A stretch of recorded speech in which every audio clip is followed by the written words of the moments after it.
Okay, so this is going to be an interesting offseason for the Yankees. And so we've talked about, top free agent targets. I've done a video recently about that.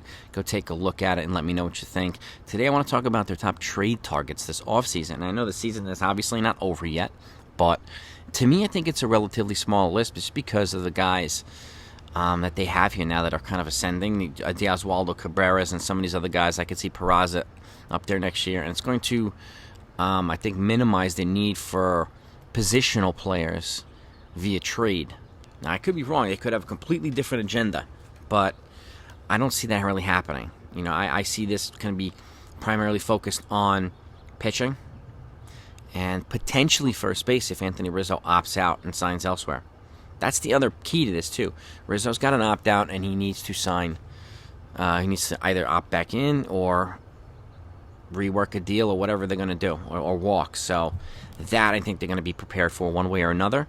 And, they have Austin Wells, they have some other prospects who could potentially, or who are being looked at as an eventual first base, but I don't think they want to rush guys. So I'm going to give you my 4 trade targets. It was going to be 6, but I couldn't even think of 6, and I researched kind of all the positions, and I think these are probably the 4 best fits for the Yankees this offseason. So, again, I'm going to continue putting out videos, so please smash the subscribe button so you don't miss them all throughout the playoffs. When they clinch, if Aaron Judge gets 61 and 62, you're going to get it all here. We'll be live streaming things, breaking news, the works. I don't want you missing stuff. So, and I thank you either way. It's you folks who make this channel great. So we're on the road to 20,000 subscribers. We're going to try and get there as soon as possible. And I'd love to get there by the end of the year, but I'm not sure. But we'll see. We'll see. Going to keep plugging away, though. Number 1 is Pablo Lopez.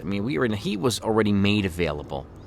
Starting pitcher for the Miami Marlins. And this guy's, remember, he's a consistent kind of 160 inning guy and whatnot. So he's not a thoroughbred who throws 200 innings. There aren't many of those anyway in baseball, and many of them are available. Not many of them are available. So to me, he's not a free agent until 2025.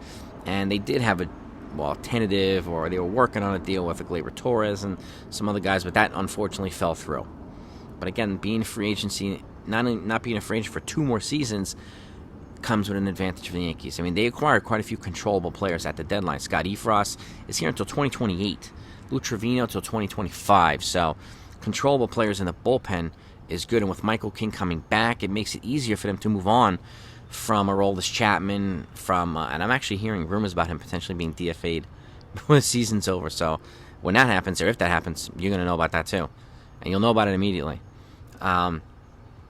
And Zach Britton, Miguel Castro, these guys, no guarantee these guys are going to come back. And they have some young guys as well. They always develop relievers as well. I'm just hoping Michael King comes back. I'm hoping that Clay Holmes continues to find his mojo again. And with the rest of the guys as well. So Pablo Lopez to me is option number 1. Option number 2 to me is Kyle Freeland. He's a left-handed pitcher from the Colorado Rockies. Now, not a sexy name, but he's a lefty. He throws about 165, 170 innings, kind of like Jameson Titan, who's another guy they have to consider re-signing or not.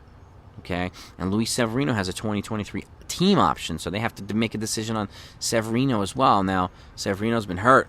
On and off. He's back now, but that's a constant thing with him. He's got a super high, talented arm, but can they afford to keep letting this guy get hurt? So. And Jameson Titan has injury histories, but he's now shown to be pretty consistent. He's 13-5 this year, so he's had a solid year, and he's justified probably a $70 or $80 million contract for 5 years or something like that somewhere, if it's not New York. Now Kyle Freeland, he's not a free agent until 2028. He just recently signed a 5-year, $64 million contract, so it's less than $13 million per. And for that type of, 165, 170, it's almost a left-handed Jameson Titan with some decent strikeout numbers. And I think Matt Blake can probably do some work with him. Another lefty in the rotation to go along with Nestor Cortez, who I see him continually working his way up to being a more legitimate top-of-the-rotation guy while he's still building his arm strength over these years. Kyle Freeland can represent somebody that they can... And I don't know if the Rockies would move him because he's on such a team-friendly deal, but if the Yankees give him up enough prospect capital, they might. So that's why I say trade targets. These aren't predictions. So number 3 is Nathaniel Lowe. This is the insurance policy in case Anthony Rizzo walks. first baseman. He's a 27-year-old first baseman from the Texas Rangers. And again, there's no guarantee any of these guys are going to be available, but these are targets I would look into if certain things happened, right? He's also not a free agent until 2027. He's pre-arb. So, I mean, you have a young, controllable guy who was this year hit 305 with 25 home runs and 72 RBIs. Stats not far off. He's a left-handed hitter, too. So you have a similar version of Anthony Rizzo, who's 5 years younger. And somebody to think about. And again, who's their pipeline of first base? We don't know. If they plan on going to Austin Wells or somebody like that in the next year or two, then obviously this trade doesn't make sense. They would get a stopgap guy, maybe like a Josh Bell or something like that. We don't know.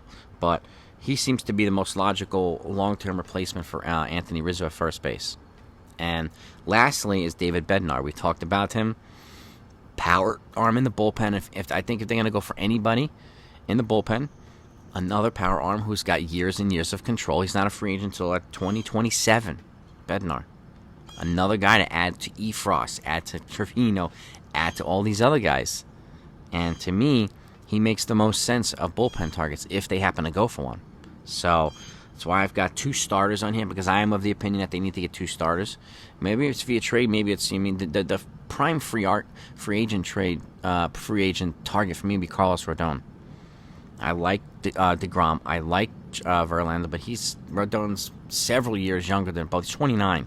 Verlander's 39. DeGrom's 34. And he's not going to cost $35 million a year. Even if you gave him a couple-year deal with an opt-out after 2 years or whatever to let him go back out on the free agent market, he's an elite lefty arm. But I talked about that in the free agent video, so take a look at that one. I think you'll find it interesting. But to me here, these are the 4 targets that make the most sense, in my opinion, right now this offseason for the Yankees. Okay? Because of prospects being given a chance now and having so many other controllable guys at so many positions, where are they going to really tinker? I know there's a heavy appetite to get rid of Hicks. I get it. So that's got to be part of it. It sounds as if they're going to try to move Hicks, potentially Donaldson, and potentially Gleyber Torres. And now Cashman's in a position where he can get a lot more for Torres because he's been on a torrid pace. So I don't know. I mean, who he might get for him. He might be able to get a pitcher at a little bit higher level than Pablo Lopez in a trade from the Marlins. But I know that he was talked about for Lopez already. But now that Torres is playing much better, you might be able to get Lopez and somebody else. So I don't know. It might be a multiplayer trade on both sides. But you let me know what you think. Do you have any other targets in mind? Okay? I want to know what your targets are. Because, I mean, it's going to be very interesting. Well, I'm waiting for the Yankees to clinch. It's any day now.